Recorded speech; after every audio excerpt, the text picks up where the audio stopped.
কোটি টাকার সম্পত্তি রেখেও দাফন হয়েছে মানুষের চাঁদার টাকায়। সম্পত্তি ভাগের জন্য বাবার লাশ একদিনেরও বেশি ফেলে রেখেছিল সন্তান। রাজধানীর বাড্ডা এলাকার সাবেক ব্যাংকার ফিরোজ ভুঁইয়ার অবশেষে দাফন হয়েছে গ্রামের বাড়ি মরসিন্দিতে।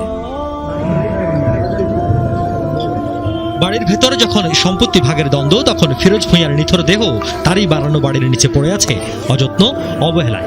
এই চিত্রটি মারা যাওয়ার প্রায় একদিন পরে। যারা পিতামাতা হয়েছেন, সন্তানদেরকে আপন মনে হচ্ছে? দেখবেন এই সন্তানকে আপনি আপনার মনোপুতভাবে সম্পত্তি দিতে পারবেন না, ভরণ পোষণ দিতে পারবেন না। এই সন্তান বড় হয়ে আপনাকে বৃদ্ধাশ্রমে পাঠিয়ে দিতে পারে, নাউজুবিল্লাহ। অথবা আপনার সাথে এই সন্তানই খারাপ ব্যবহার করবে। আপন মনে হচ্ছে? আল্লাহ ছাড়া কেউ আপন না। স্ত্রী সন্তান থেকে খুব আপন মনে হয়, আপনার মৃত্যুর পর 40 দিন সময় লাগবে না সব ভুলে যেতে। পিতামাতা ভাই বোন সবাইকে আপন মনে হচ্ছে? পিতামাতার স্থান বাবা মার পরে, আল্লাহ রাসূলের পরে, সেটা ঠিক আছে, কিন্তু আপন আল্লাহ ছাড়া তারা নন।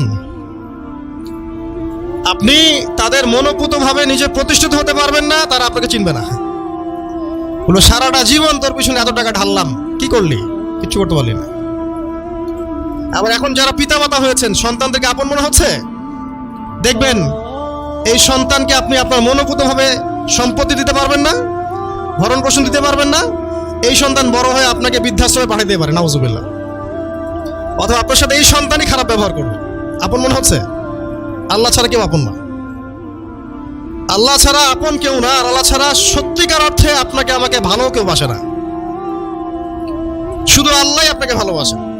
এটা আপনারা হারে হারে উপলব্ধি করবেন যত দিন যাবে ইনশাআল্লাহ। তাই শুধু সেই আল্লাহর জন্যেই নিজেকে খালেস করে দেন, আর যার যার হক তাকে তাকে দিয়ে দেন। দুনিয়াতে শান্তিতে থাকার ফিলোসফি বলছি, philosophy of happiness in this হায়াতুদ দুনিয়া, সেটা হচ্ছে যার যার হক তাকে তাকে দিয়ে দেন, নিজের হক আল্লাহর কাছে চেয়ে নেন। আর দুনিয়াকে আপন মনে করবেন না, আল্লাহ ছাড়া কাউকে আপন মনে করবেন না। আপনি সুখে থাকবেন ইনশাআল্লাহ।